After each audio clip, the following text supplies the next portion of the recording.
This is another woman he was sleeping with in Beirut, whose husband was the assistant director at the American University of Beirut, who was an Arab.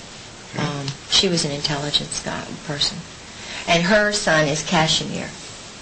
This is just, some bruises of me. That's not very nice to look at. This is George with his booze. That's good. George? Oh, he's always smiling when he's drinking. Bless his heart. He's always smiling. I'm trying to... This was a secretary in Indonesia that, and I know this is kind of terrible, but he and Anne Bouchou's husband and George, they would all sleep together. He went to visit her parents in Australia. And he told me about that. Now this is Louis Buell, the famous general, who was the one who was going to get him, he was going to be a general, but Louis died too soon. There's Louis again. Here's Halab's address. You can tell that, he tore it up.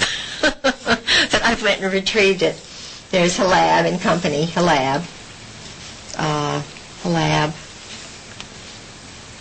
And these are just some letters to Anne Bouchou, another person. That's basically it, I think. I think we've got all of it. 93, somewhere around in there. 94. November.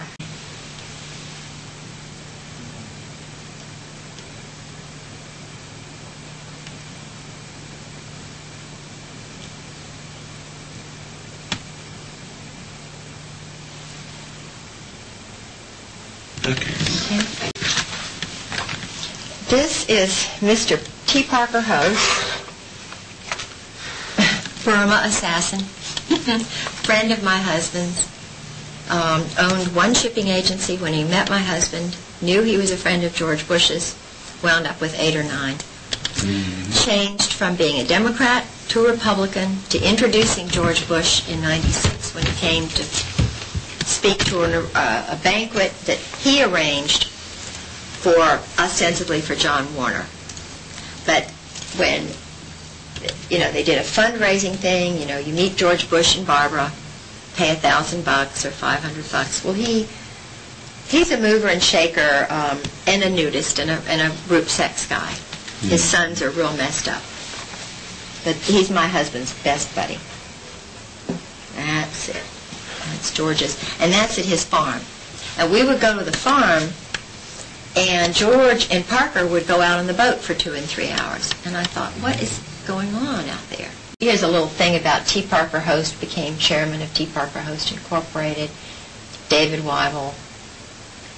That's just Parker. Yes. This is his wife, Anne, and I introduced him to her. She's my school friend, Yeah, he's loaded. She wants a lot of money. Her uncle is one of the guys who went to the moon, Collins.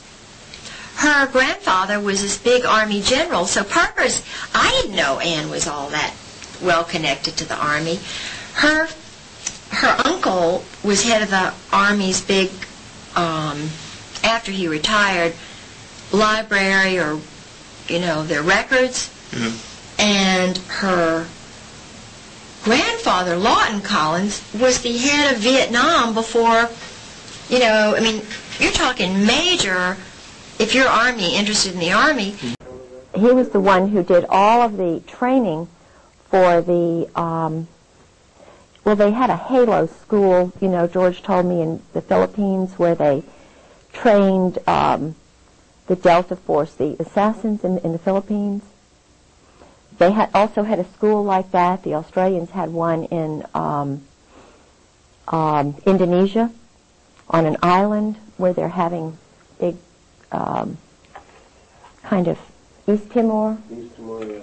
Yeah, it's in the mountains. And it was started, yeah.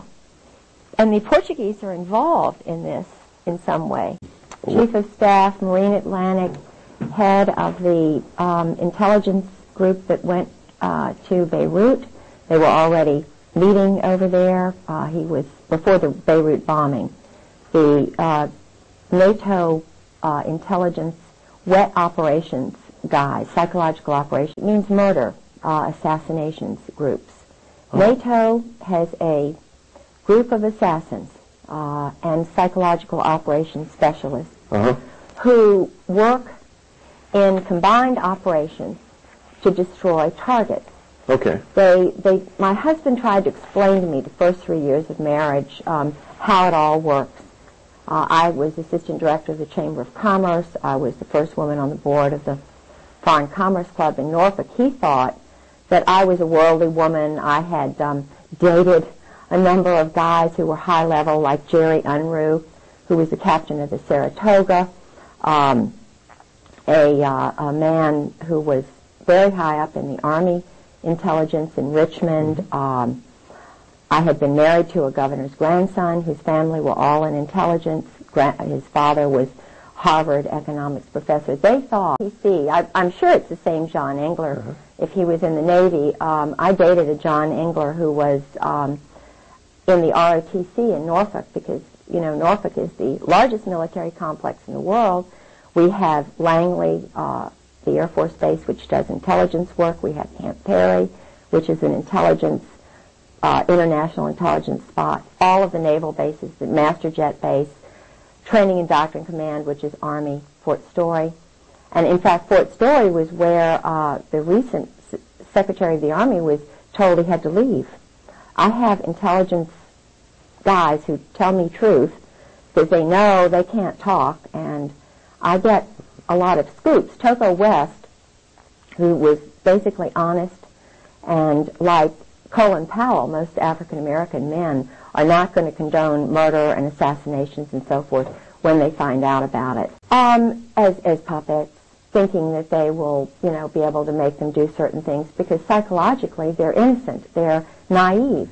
They cannot believe that our government has got hit squads, that there's group sex going on, that they are giving people money in exchange, you know, for their services, mercenary training is going on in the Army and the Air Force at the highest circles. And Colonel John Ryman, Dr. John Ryman, they have him targeted as a kook.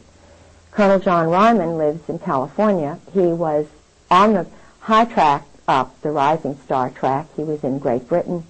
He found out about a murder over there. Okay. He reported it. He also had the crazy idea that there ought to be a peace college in Cambridge. You know, we ought to really start working towards peace. Well, the minute he got back, he gave an idea, a synopsis of his sort of peace college idea to Colin Powell and his wife. Colin Powell took it to the National Security Council.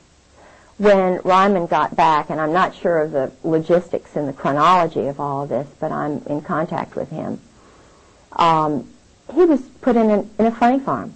I think he was put in a place in either New Orleans or St. Elizabeth's Hospital, where they put Ezra Pound and where they've got Reagan's assassin. St. Elizabeth's Hospital, like the Eastern State Hospital in Williamsburg, has Army intelligence people in there. They're targets, people who have decided to tell truth or whatever. In other words, people who believe in the American dream, who are Christians, who are trying to get things straightened out. If they transgress that line where they upset somebody in high command, just like in Germany, they all of a sudden move from being a person to being a target, from being a human being, a Christian, a loving, wonderful soul, to being a target, therefore the enemy. This is also what happened in Germany. Why should God makes us all wonderful and beautiful? Those of us who have the courage of our convictions and who believe in what Christ did, who stand tall, why should the leaders not be able to speak and tell truth? Because it's in the rainbow of truth, the rainbow of individuals who are God-fearing and love truth, in which we can build a better world. So why are good people silenced? Why are their papers gone through? I have everybody's experience is different. When you're a Christian, when you're a very strong Protestant Christian, as I am, and you're walking in light, you're walking in truth, you take people at